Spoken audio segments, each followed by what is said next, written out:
Saya malu kalau orang sebut Patimura. Saya sangat malu. Karena yang mengkhianati Patimura itu Patiasina, Pak. Itu ada di sejarah.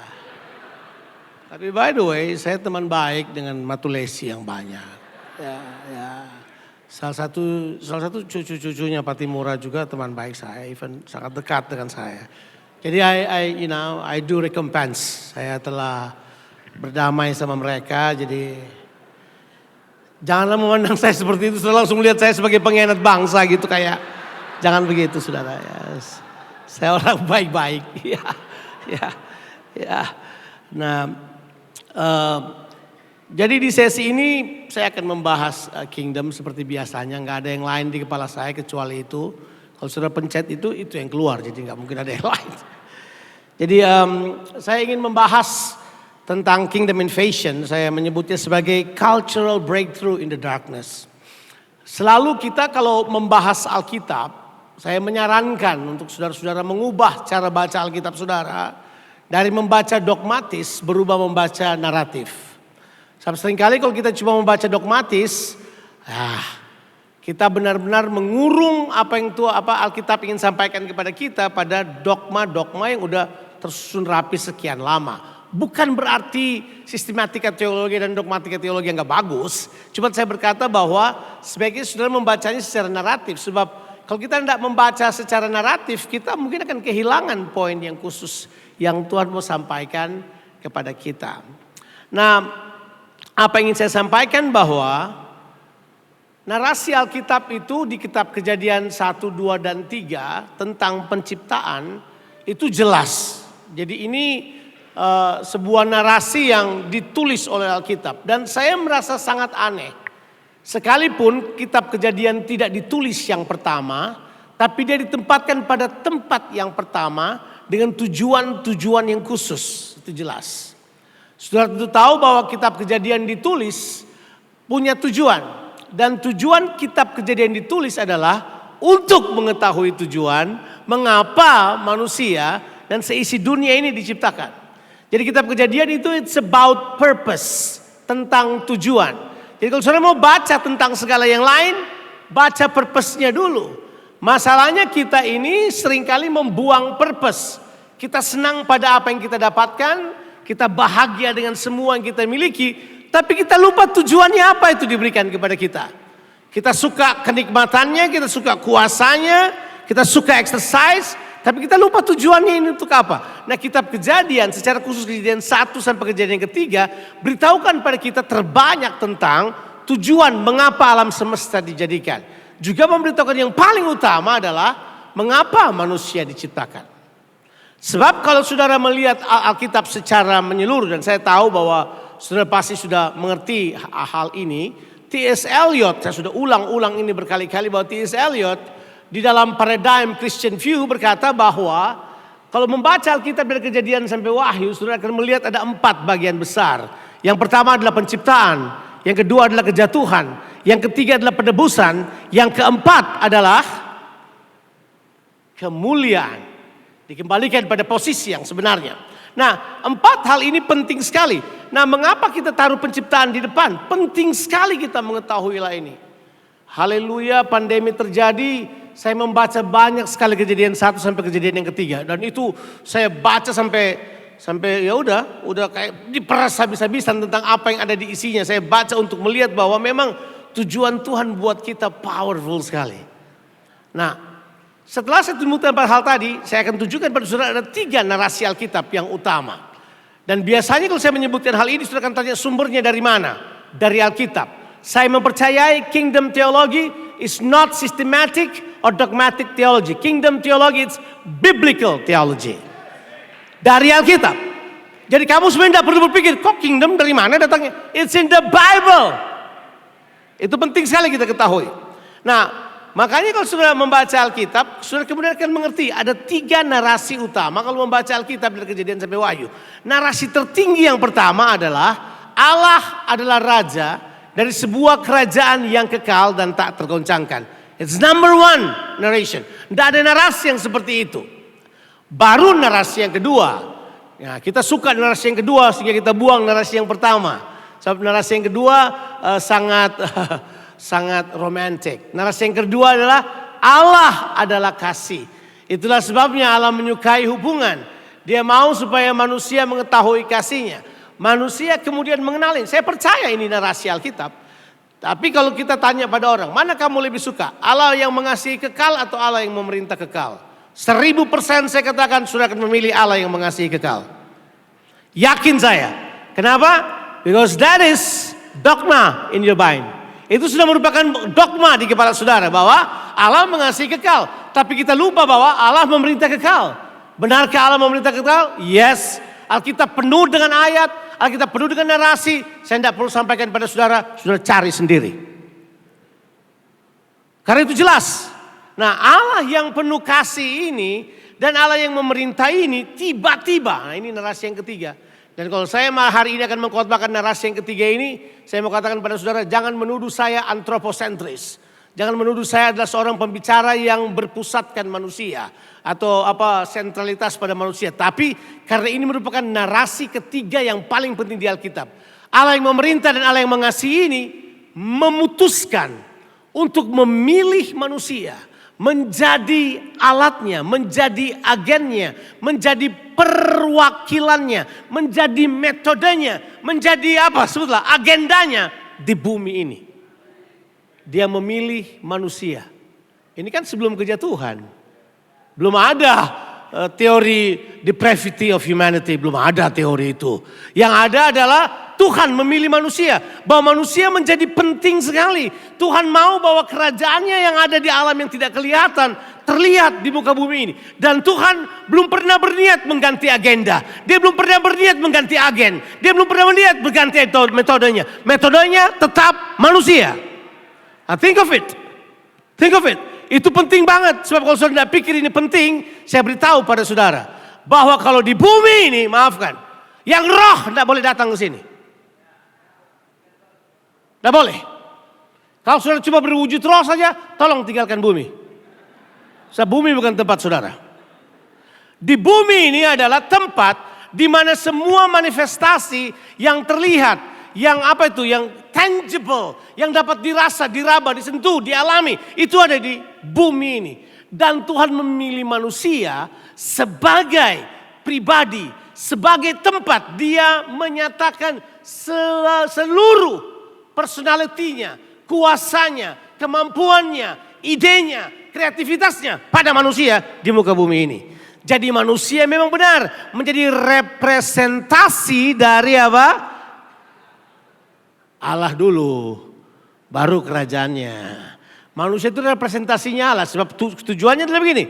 Bumi melihat Allah lewat manusia. Kira-kira begitu. Kalau misalnya bumi melihat manusia, mereka melihat Allah adalah Raja. Itu jelas. Mengapa? Itu adalah pemahaman yang penting buat kita. Oke, saya berkata gampang ini Pak. Nah, tapi kan ada fakta yang kedua yang kita tahu persis terjadi. Bahwa manusia itu jatuh ke dalam dosa. Itu real Pak. Itu real. Itu bukan candaan. Saya tidak perlu memaksa, tapi karena ini telah memakan waktu yang sangat banyak dengan materi yang sangat banyak di seluruh Alkitab. Jadi sejak Kejadian pasal 3 sampai kitab Injil, kita mengetahui di situlah kita mengetahui tentang cerita kejatuhan. Cerita tentang kejatuhan, rencana penebusan, segala sesuatu yang berhubungan dengan apa yang terjadi waktu manusia jatuh dalam dosa. Ditulis dari Kejadian pasal 3 sampai Injil. Sebab di Injil lah kemudian kita mengetahui penebus datang. Haleluya. Haleluya. Kenapa Tuhan tebus saudara? Nah, sebab begini saudara. Waktu Tuhan menjadikan manusia, Tuhan menjadikannya dengan tujuan-tujuan yang pasti. Jadi di dalam setiap manusia ada tujuan Allah. Bilang dulu tujuan Allah. Ini lebih berharga dari bisnismu tujuan Allah ini. Ini lebih berharga dari jemaatmu. Ini lebih berharga dari apa aja. Tujuan Allah ini is the most important thing for God. God knows his purpose. Manusia waktu jatuh dalam dosa, manusia gagal menjadi perwakilan Allah. Tapi tujuan Allah tidak pernah selesai. Dan tujuan Allah itu trapped in man. Terperangkap dalam diri manusia. Tujuan Allah itu ada dalam diri manusia.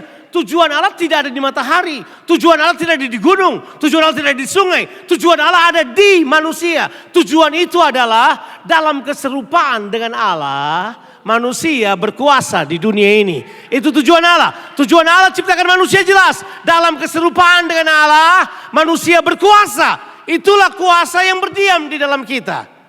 Itu tujuan Allah. Itu tujuan Allah. Betul kan? Saya tanya pada saudara.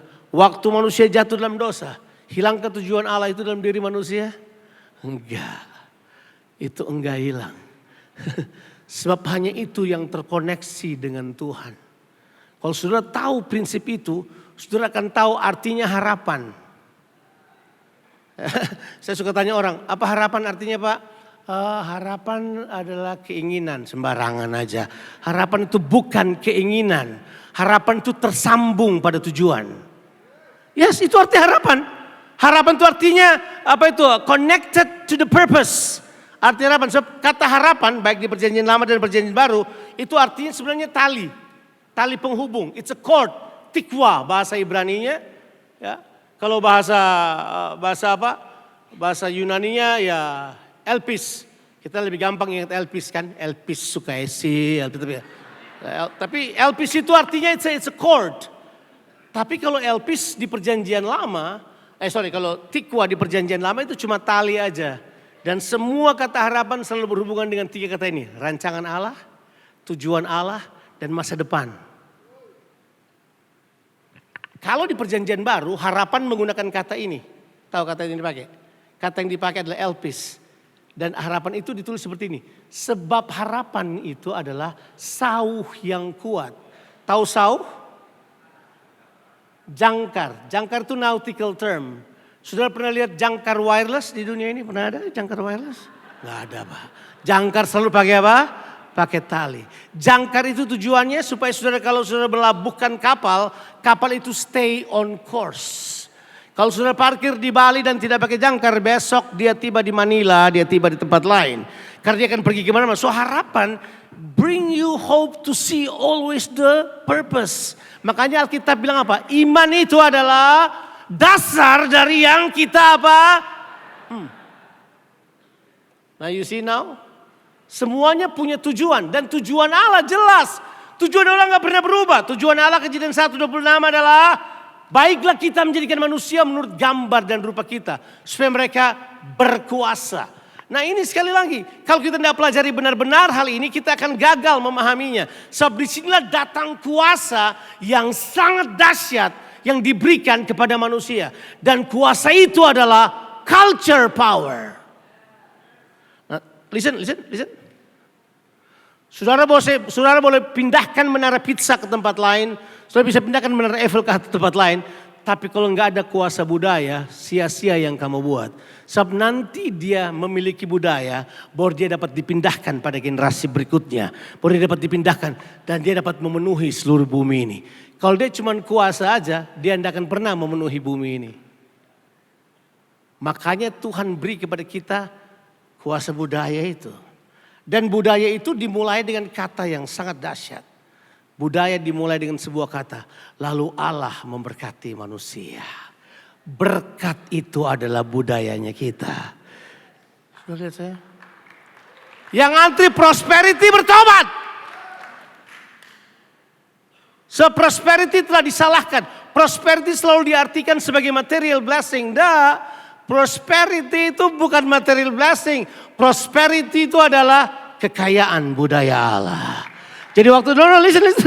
Jangan tepuk tangan dulu lah, nanti aja. Tepuk tangan nanti aja. Kita mau belajar, jadi dengar aja dulu baik-baik. Oke, jadi ini. Ini penting banget supaya saudara tangkap ini. Jadi sebelum Tuhan berfirman kepada manusia, Tuhan memberkati manusia dulu. Ayat 28 berkata gini, then God bless them and said to them, berfirmanlah Allah. Itu kata dulu ayat 28, jangan 27, 28. Lalu Allah memberkati mereka dan Allah apa? Berfirman kepada mereka. Jadi berkat datang dulu. Dan kata yang dipakai di situ adalah kata yang kemudian orang bingung menerjemahkannya sebab kata itu sekali lagi. Bahasa Ibrani itu kalau sudah mau belajar bahasa Ibrani itu adalah bahasa dengan kontainer. Jadi dia bukan cuma satu arti. Jadi kalau satu kata muncul, saudara harus pikirkan kontainernya isi apa. Gitu. Kayak tongkang. Indonesia cuma perahu jadi sedikit. Kalau bahasa Ibrani tongkang. Nah kata yang dipakai untuk berkat itu adalah barak. Sudah tahu, pasti yang saudara pasti ingat pasti ya Barack Obama aja karena cuma itu kata yang saudara ingat. Nah barak itu adalah salah satu dari 5 kata pujian yang kita pelajari di perjanjian lama kan. Ada 5 kata pujian, ada barak, syamar, tehila, toda. Itu salah satunya adalah barak. Tapi kata barak ini punya pemahaman yang khusus. Sebab barak itu kan bahasa Ibrani itu adalah bahasa deskriptif. Ya kan. Jadi begitu barak datang, udah nggak usah dicari, nggak ada di situ. Aduh. Makanya saya tuh suka bingung kalau saya kasih saudara PowerPoint, karena PowerPoint lain saya bicara lain kan itu nggak enak banget. Ya tenang aja dulu situ. Oke siap. Nah, jadi gini, lihat aja saudara. Saya pembicara, saya bukan pemberi materi. Ya udah, jadi saya bicara aja. Materi nyusul nanti belakangan. Oke, jadi gini. Waktu Tuhan gambarannya itu adalah begini. Menadahkan tangan. Itu berkat sebenarnya artinya adalah menadahkan tangan. Tapi ini kan gambaran. Kita menadahkan tangan, Tuhan menadahkan tangan. Artinya Tuhan berkata begini. Hey, I am going to work with you. I am wanna work with you. I am going to work through you. Saya mau bekerja di dalam kamu, saya mau bekerja melalui kamu. Itu arti berkat sebenarnya. Jadi disitulah budaya pertama adalah budaya yang artinya sebenarnya bekerja bersama dengan Tuhan. That's the first culture. Jadi gini, kita ini nggak tahu agama apa yang ajar buat kita. Selalu seolah-olah ada sorga tuh di balik matahari, sorga jauh di mana enggak. Dari kitab Kejadian, our God wants to intermingle with man. Tuhan mau jalan, Tuhan bersilangan dengan manusia. Tuhan datang dengan manusia, Tuhan berjalan dengan manusia, Tuhan ada dengan manusia. Dari awal Tuhan mau bekerja sama dengan saudara. Karena dia tidak kelihatan. Dia mau dia kelihatan lewat saudara. As simple as that. Udah dapat filosofinya? Kok jadi filosofis ya, ada-ada aja. Ini pengertian firman. This is biblical theology. Bahwa sebenarnya itu dia tuh, bahwa Tuhan mau menyatakan diri lewat kita, tapi dimulai dengan berkat. Jadi dari awal Tuhan sudah mau bersama-sama dengan manusia, bekerja bersama dengan manusia, berjalan bersama dengan manusia. Manusia menjadi pernyataannya. Itu dari awal. Baru dia berkata, 4 kata yang kemudian kita tahu itu. Para, raba, malay, kabash. Berkembali kepada kata radah. Itu kata para, berbuahlah. Ya kan? Para, rabah, bermultiplikasilah. Malay, fill the earth, penuhi seluruh bumi. Kemudian adalah kabash, kuasailah itu. Skillful with that, kuasai hal tersebut. Skillful dalam bekerja sama dengan Tuhan. Halo? Amin? Saudara pernah dengar kata ini? Disertai oleh Allah adalah esensi kehidupan. Itu artinya berkat. Itu artinya berkat. Itu artinya berkat. Dan kata itu muncul dalam banyak narasi Alkitab, kata itu muncul berulang kali. Nah sekarang are you ready now? Sudah siap sekarang? Nah narasi Alkitab beritahu pada kita memang bahwa tujuan Tuhan menjadikan manusia itu sebagai manifestasi dari terangnya. Mari saya ceritakan narasinya. Nah sekarang baru kembali ke PowerPoint saya. Alkitab berkata, pada mulanya Allah menjadikan langit dan bumi. Bumi belum berbentuk, kosong dan gelap gulita, apa? PowerPoint yang satu bukan yang ini, oke? Dan gelap gulita, apa? Menguasai seluruh bumi. Itu 3 kata itu yang dipakai tentang keadaan bumi. Bumi pertama belum berbentuk. Yang kedua bumi apa? Kosong. Yang ketiga bumi apa? Gelap. Itu 3 kata yang dipakai. Langsung setelah ini aja. Biar, ya oke, ini kata yang dipakainya. Tuhan dibilang gini, Allah menciptakan, Allah melayang-layang. Sebenarnya kata rekap lebih cocok adalah rekap itu adalah seperti induk mengerami ya. Ya, ya, itu kata yang dipakai. Induk ayam yang sedang mengerami. Merapet, rekap itu kata dasarnya. Kemudian Allah berfirman, wayomer. Tuhan kemudian berfirman, itu kata yang dipakai. Jadi 3 kata itu kata penting nanti. Tapi sudah tahan dulu itu. Coba pindah slide yang berikutnya. Ini keadaan dunia pada waktu itu. Nah, saudara mesti tahu. Nah, untuk hal ini, ya, saudara harus perhatikan. Bumi punya kondisi ini, semua orang ketahui bahwa ini adalah keadaan ketika iblis dibuang dari sorga ke muka bumi ini. Itu pun biblical theology, itu bukan teologi, itu pun biblical. Dapat dijelaskan dari Yehezkiel 24, Yesaya 13, Yesaya 14. Dan ada beberapa ayat yang menyatakan kepada kita tentang bahwa iblis dibuang dari malaikat terang, dia berubah menjadi kegelapan. Dia dibuang, diambil kuasa terangnya, dia kemudian menjadi kegelapan. Jadi bumi disebut kegelapan karena iblis dibuang ke atas bumi ini karena dia jatuh dari sorga. Sampai di sini kita oke. Sampai di sini kita oke. Adakah teologi lain yang saudara miliki? Oke, enggak, kalau ada enggak apa-apa. Itu kan kita enggak bilang apa, tapi ini jelas. Nah, kata itu jelas. Coba lihat dulu. Belum berbentuk, formless. Ini artinya, saya cuma ambil arti kata dari bahasa Ibraninya ya. Tofu. Bukan tofu itu ya, bukan tofu ya. Saya pemakan tofu soalnya, oke. Formless, confusion, unreality, emptiness, itu kata yang dipakai tentang kata tofu. Yang kedua, bohu, kosong, kekosongan, kedangkalan, kehancuran, total kehancurannya. Kemudian yang berikutnya adalah kosek. Itu kata dipakai kegelapan, tidak terlihat, hancur, kematian, kebodohan, kepedihan, dan kejahatan. Think of all of this. Pikirkanlah kata yang digambarkan di Kejadian pasal 1 ayatnya yang kedua ini. Pikirkan. Kemudian bayangkan aja keadaan sekarang ini. Mari saya beritahu pada saudara, mungkin saudara nggak mengerti hal ini, tapi saya cuma mau ingatkan kepada saudara hal ini. Bahwa kegelapan yang sangat gelap ditandai di seluruh dunia sekarang ini adalah justru pada hal agama. Agama telah merupakan hal yang paling gelap di seluruh dunia saat sekarang ini. Dunia ini sedang sedang dipenuhi dengan agama-agama yang baru. 40 tahun terakhir ini menurut World Religion, dunia ketambahan 2.800 agama baru.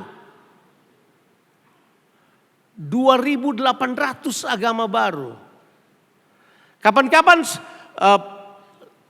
secara kebetulan saya ambil kuliah World Religion. Semester berikutnya saya salah pilih, saya ambil lagi. Jadi 2 tahun saya belajar World Religion. Itu kan pelajaran paling membosankan. Aduh, belajar penyembahan berhala. Tapi kemudian sekarang baru saya tahu. Oh ini toh, untuk tahu ini toh. Bahwa memang bumi sekarang, dunia sekarang ini kosong. Penuh dengan kehancuran. Gelap, gak ada arah. Kata yang paling tepat untuk menggambarkannya adalah confusion. No form. Bilang dulu no form. Saya dulu suka sekali kata no form. Karena saya pikir itu sangat mewakili kekreativitasan. Enggak. No form is no life. Ya. Yes. Enggak ada bentuk, itu artinya itu. Artinya formless, gak ada kacau, gak ada emptiness, lebih cocok. Nah udah, saudara terjemahkan sendiri, kan sini orang pintar semuanya. Ini semuanya saya presentasikan pada saudara. Tiba-tiba kegelapan itu dimulai dengan sebuah kata ini. Lalu Allah berfirman. Boom. Allah berfirman. Haleluya. Allah berfirman. Bilang lu Allah berfirman. Allah berfirman. Allah berfirman. Allah berfirman. Allah berfirman. Jadilah terang. Gitu. Itu tuh. Firman Tuhan adalah sumber dari segala terobosan. Listen to me. Pengalamanmu tidak menolong terobosan. Pendidikanmu tidak menolong terobosan. Semangatmu tidak menolong terobosan. Yang menolong terobosan adalah kalau firman Allah penuh dalam saudara. Penuh dengan firman. Tutup buku yang lain, baca Alkitab lebih banyak. Buku kita baca di tengah-tengah jalan lah sambil main game. Tapi baca Alkitab lebih banyak. Yes, yes, yes. Yes, yes, kita harus kembali kepada biblical point of view. Kita harus kembali, dasarnya adalah Alkitab. Katanya mau radikal. Kan radikal artinya itu firman Tuhan. Firman Tuhan adalah hal yang paling esensi yang ada di semesta alam ini. Mari saya beritahu pada saudara, kalau saudara hidup dengan firman, alam semesta mengikutinya. Saya satu kali ada baca sebuah buku, judulnya The Secret. Saya dapat tipu baca buku itu buku New Age kan. Di zaman dulu kan saya pembaca buku apa aja. Itu New Age-nya tinggal di Australia lagi dia. Dia tidak tahu jadi apa sekarang, saya nggak tahu. Terus saya ya ampun, dia bilang kita tersambung pada semesta. Ya ampun, kita ini tersambung pada tujuan-tujuan Allah. Kita tersambung pada apa? Firman Allah membuat kita tersambung pada apapun. When you speak the word, the universe reacts. Ya itu dia. Itu Alkitab bilang. Alkitab bilang dan udah berulang kali secara khusus bacalah Matius 55. Yesaya 55. Kalau saudara baca Yesaya 55, saya teringat perintah raja yang terakhir, tapi Yesaya 55, tolong jangan baca Yesaya 55 kalau tidak tahu Yesaya 52. Tolong ya. Makanya baca naratif. Saya dulu suka kutip-kutip ayat,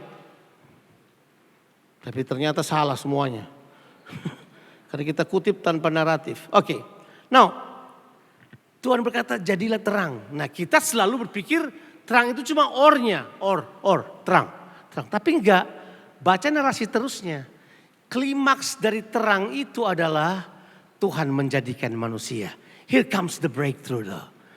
Klimaks dari terobosan penciptaan kejadian itu adalah Elohim menjadikan manusia. Bang. Jadi manusia itu adalah terangnya Elohim di dunia ini. Nah, saudara lihat saya, yes. Tapi Elohim ini kemudian become the light. Makanya kitab Yohanes menuliskan, terang itu apa? Hidup itu adalah terang manusia. Hidup itu adalah terang manusia. Manusia sebenarnya created to become the light. Maka Yesus sudah berkata, latihanlah jadi terang. Okay? Masuk Exeter Kingdom untuk menjadi terang. Enggak. Dia berkata, kamu adalah terang dunia. You are the light. From the very beginning, humanity adalah the light of God on earth. Artinya gini, ini yang paling penting. Jadi manusia harus tahu bahwa hey, kamu ini terangnya dunia. Kamu penyebab breakthrough. Invasion not come by method. Invasion comes by the light. Nah, mari saya cerita dulu sedikit tentang light. Jadi penulis kitab Kejadian itu sedang menceritakan pada kita gini, budaya kegelapan ini dikalahkan oleh budaya terang. Dan Yesaya dan penulis-penulis yang lainnya juga tahu hal tersebut. Waktu dia mengutarakan kata ini, bangkitlah menjadi teranglah. Sebab terangmu sudah apa? Terbit. Terbit dulu, terbit. Terbit itu dari bawah apa dari atas ya kalau kita lihat kata terbit. It's a rise. Terbit ke atasmu. Sebab kemuliaan Allah telah turun ke atas. Itu kata yang dipakai. Nah, saya mau katakan pada saudara sebuah statement yang sangat sederhana. Sebenarnya sekarang adalah kalau kita tahu siapa kita, ini narasi ketiga, bahwa kitalah sebenarnya yang menjadi alat Tuhan untuk breakthrough yang lebih besar. Nah, sayangnya kita terjebak pada agama. Nah, mari saya beritahu salah satu bentuk agama yang saya harus ingatkan pada saudara. Kalau saudara adalah terang, jangan tunggu lawatan Allah untuk menjadi terang. Saya ulang. Kalau saudara adalah terang, jangan tunggu lawatan Allah untuk itu. Taati aja. Discipleship is not about waiting the revival. Discipleship is obeying the word. Kamu nggak tunggu revival. Jangan terkecoh. Kita bergerak aja. Gereja tunggu revival untuk ratusan tahun lamanya. Selama ratusan tahun kita tunggu, iblis panen lebih banyak daripada kapanpun. Yes, I believe that. Kitanya sebenarnya yang harusnya menjadi revival buat kota kita. Cahaya itu harus muncul dari kita. Nah, tapi jangan dulu kan Alkitab bilang seperti ini kan. Alkitab bilang ini, kegelapan menutupi seluruh bumi ini. Nah memang benar, kegelapan ini ada dalam 3 hal. Yang pertama budaya, Yang kedua sistem. Everybody say sistem. Jadi pertama budaya, yang kedua sistem. Nah yang ketiga ini adalah practical living. Itu jelas 3 hal tersebut. Nah budaya itu sendiri harus dikalahkan dengan budaya. Kamu tidak bisa mengalahkan budaya dengan teori, dengan duit. Gak bisa. Budaya harus dikalahkan dengan budaya. Kegelapan harus dikalahkan oleh terang. Terang yang harus datang. Makanya gini, saudaranya yang perlu diubahkan. Sampai saudara memiliki apa yang saya sebut itu pemahaman, pengenalan dan revelation. Bahwa saudara adalah terang dunia ini. Seperti Yesus katakan siapa saudara. Kalau itu kemudian saudara muncul dengan terang itu. Saudara kemudian membangun budaya terang. Nah membangun budaya terang, saudara harus create system. Everybody say system. Nah saudara boleh cari di beberapa kamus tentunya di mana. Kata Lord, everybody say Lord. Lord itu diterjemahkan Tuhan, betul ya? Lord itu diterjemahkan apa? Tuhan. Tuhan atau Adonai, majikan, penguasa, pemilik yang memegang otoritas. Tapi kata Lord punya salah satu arti itu yang luar biasa. Lord artinya adalah the head of the system. Saya masih ingat saya pernah berkhotbah satu kali di sebuah acara Natal kecil oleh Metro TV, panggil pendeta, syuting kecil. Saya katakan pada begini, waktu Yesus lahir, itu kan namanya Yesus ada 3 kan. Hari ini telah lahir bagimu Juru Selamat. Yaitu apa? Kristus, Tuhan. Kalau artinya Juru Selamat, Tuhan dan Raja. Itu artinya.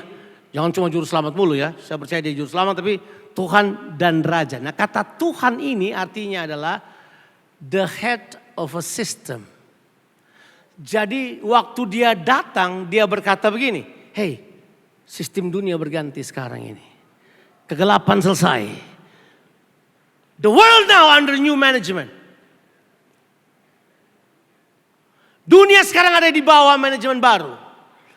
Dunia sekarang di bawah sistem baru. Dan sistem baru itu diperintah oleh damai sejahtera Tuhan. Sistem baru itu diperintah oleh kerajaan Allah. Waktu kata dia adalah Juru Selamat, Raja, dan kemudian Tuhan. Itu yang proklamasikan itu paduan suara. Sayangnya kita punya pemahaman paduan suara tuh ibu-ibu yang nyanyi. Haleluya. Gitu kan. Enggak. Yang nyanyi dibilang apa? Bala, tentara, sorga. Kalau di Indonesia 4 angkatan. Atau cuma 3 angkatan enggak? 3 angkatan dan kepolisian. Saya sampai sudah lupa. Ya. 3 angkatan dan kepolisian nyanyi bersama-sama sampai berkata, Hail the King, sambutlah sang raja. Sebab ini raja, sebab dia sedang berkata begini. Dan damai sejahtera, kemuliaan bagi Allah di tempat yang maha tinggi. Dan damai sejahtera di bumi, di antara apa? Manusia. Manusia. Manusia. Nah sekarang dengarkan saya baik. Begitu Tuhan pulihkan sistem, kerajaan kemudian terpulihkan kembali. Kerajaan dipulihkan, pekerjaan kemudian menjadi normal. Pekerjaan ini kemudian penting. Saya ingat kebudayaan, sistem dan pekerjaan. Ini 3 hal yang perlu kita ubah. 3 hal yang perlu kita ubah. Apa? Kebudayaan, sistem dan apa? Nah, create system. Create system. Bagaimana saudara create system? Create system itu adalah membangun keterpaduan. You know, sudah tahu artinya sistem. Sistem itu adalah keterpaduan. Jadi sistem itu beberapa unsur yang kemudian dipadukan sehingga dia menggerakkan sesuatu, menjalankan sesuatu. Itu sistem. Di sinilah orang gak suka karena mereka tidak suka mikir. Gak usah mikirlah, satu aja kasih persembahan, revival terjadi. Kan khotbah-khotbah kita gitu kan. Ayo, beri perpuluhan. Revival terjadi. Tolong berhenti khotbah kayak gitu. Kembalikan perpuluhan. Saya dan istri saya adalah pembayar perpuluhan paling semangat di dunia. Yes. Ya. Tapi saudara seharusnya berpikir jelas bahwa revival itu adalah tentang change culture. Change system. Change the way we work. Cara kita bekerja. Nah, pekerjaan kita, bisnis kita, apa aja. Itu akan kelihatan berubah sekali kalau saudara kemudian tahu persis untuk apa pekerjaan itu diberikan. Sebab disinilah kekuatannya. Kekuatan dari kerajaan Allah ada pada pekerjaan orang-orang percaya. Yuk kita lihat beberapa ayat dulu. Udah enggak usah pakai ini deh, enggak usah pakai PowerPoint. Di dalam 2 Timotius 3 ayatnya yang ke-16. Itu kan ayat tentang firman Tuhan. Tapi jangan cuma baca ayat 16. Baca sampai ayat 17. Sebab ayat 17 merupakan tujuannya. Oke? Segala tulisan yang diilhamkan Allah memang bermanfaat untuk mengajar, menyatakan kesalahan, untuk berbagai kelakuan dan mendidik orang dalam kebenaran. Kita cuma suka ayat 16. Kita ulang-ulang ayat 16. Tujuannya itu yang dibawanya itu. Dengan demikian, tiap-tiap manusia kepunyaan Allah diperlengkapi untuk apa? Setiap. Nah sayangnya ini kita malu-malu karena kita agama. Kata perbuatan itu kurang bobotnya. Yang lebih tepat adalah pekerjaan baik. Itu apa? Ergon ini kata yang dipakai. Jadi kita diperlengkapi untuk setiap perbuatan baik. Di KLC tahun lalu Pastor Roni menjelaskan tentang apa bedanya pekerjaan atau Indonesia bingung semuanya kerja namanya kan. Kalau bahasa Inggrisnya what is the difference between job and work? You can lose your job but you cannot lose your work. Because work given to you. Work given to you. Work inilah yang akan create system. Work inilah yang kalau kita kerjakan dengan sungguh-sungguh keluar dari kehidupan kita. Kita kemudian menjadi mahir melakukannya. Kita create sistem karenanya. Work ini yang paling penting. Makanya hargai pekerjaanmu. Ketahui karuniamu. Enggak sembarangan 1 Korintus 12, Roma 12, 1 Korintus 14 ditaruh di Alkitab. Bahwa kita ini punya karunia di dalam. Saudara pikir karunia untuk main-main di gereja apa? You know what I like about rock? I like about dream. Kita bahas setahun tentang hal tersebut. Kita kasih 1 bulan penuh. Orang diajar tentang karunia. Tapi ujungnya kita cuma lupa aja. Karena itu bukan karunia saya. Ya karuniamu apa? Hey, you are important. Makanya karuniamu penting. Siapa yang berikan karunia buat saudara? Saudara cuma terima karunia itu karena tumpang tangan karena pendetamu kah? No, God. Tuhan yang kasih karunia pada saudara.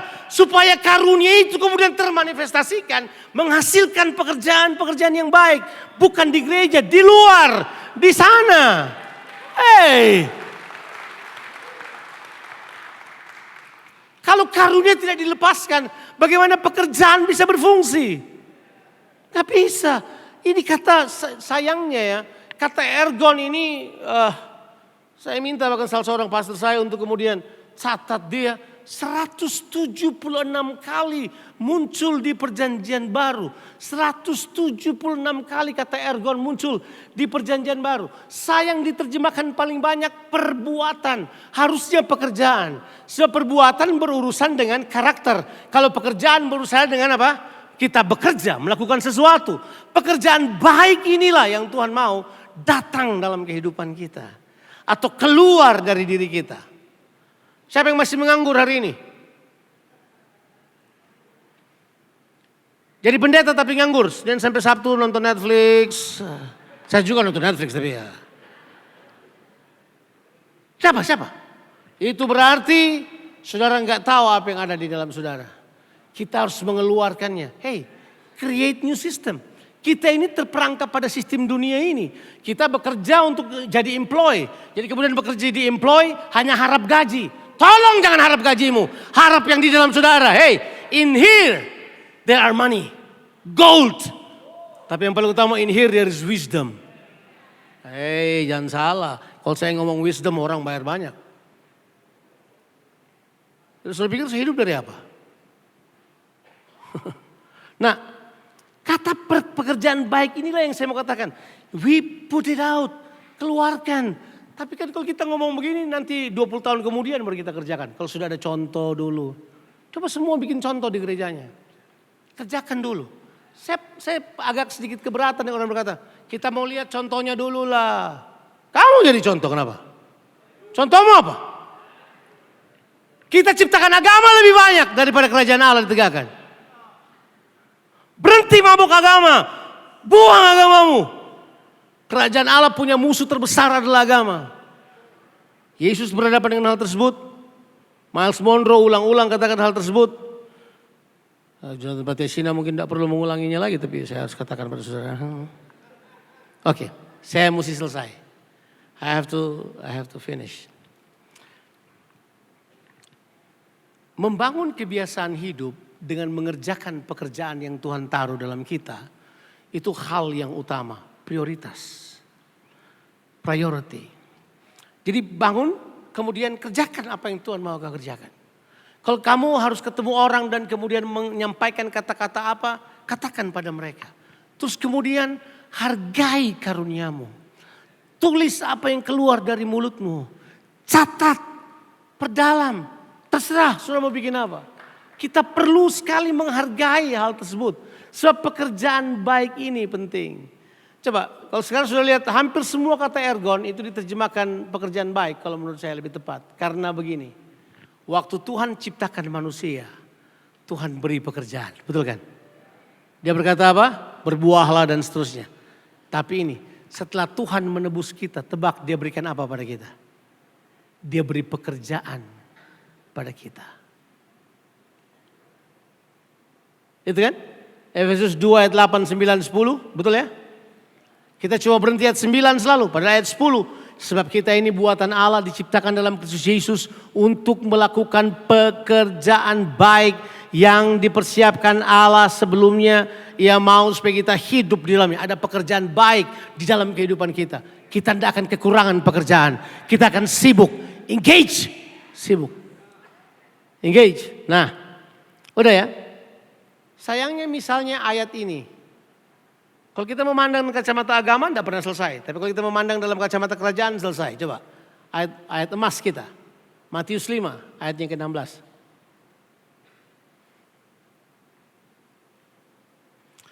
Demikian hendaklah apa? Terangmu bercahaya di depan.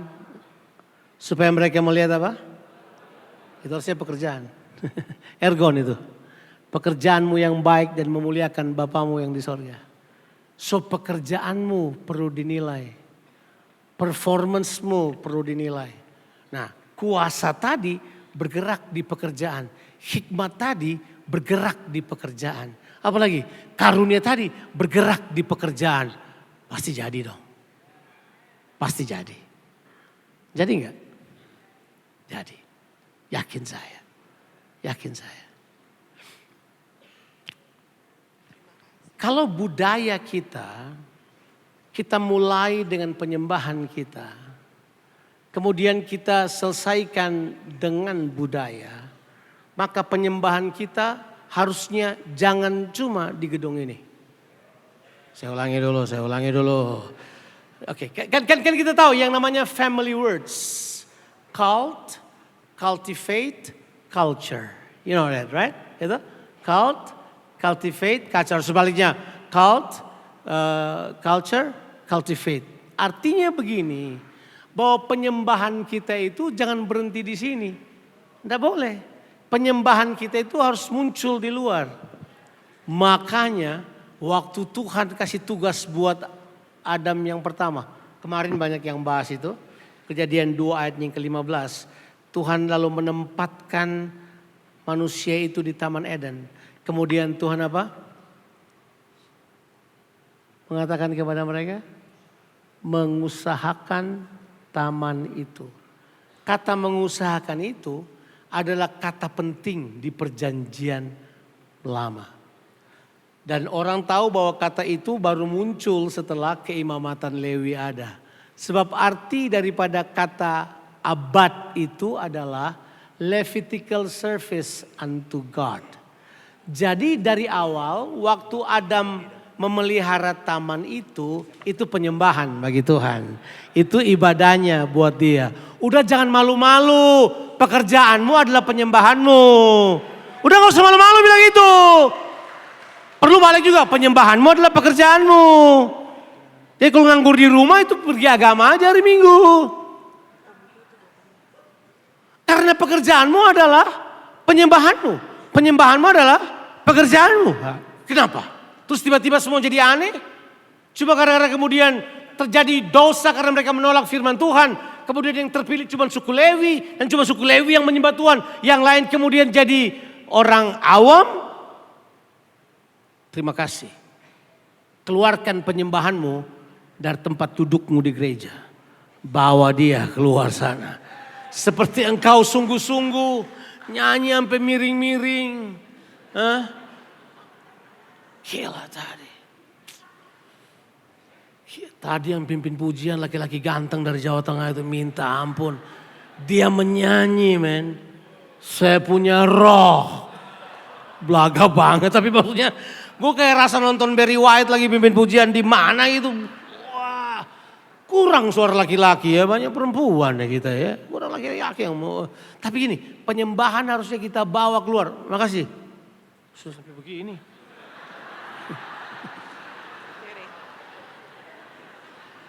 Tuhan Yesus memberkati kita sekalian. Thank you.